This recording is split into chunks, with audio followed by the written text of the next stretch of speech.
Thank you note. January 26, 2026. Thank you, heavy snowstorm.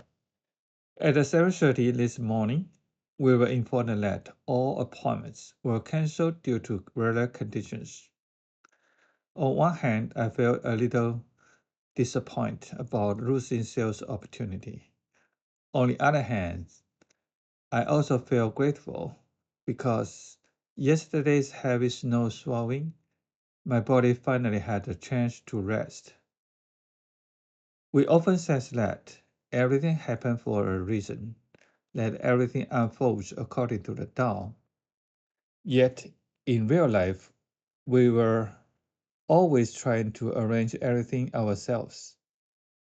And in the end, we realized that every little thing is actually under our control. So today, I choose acceptance. I choose graduated. Thank you for everything that has already happened. And thank you for everything that is yet to come.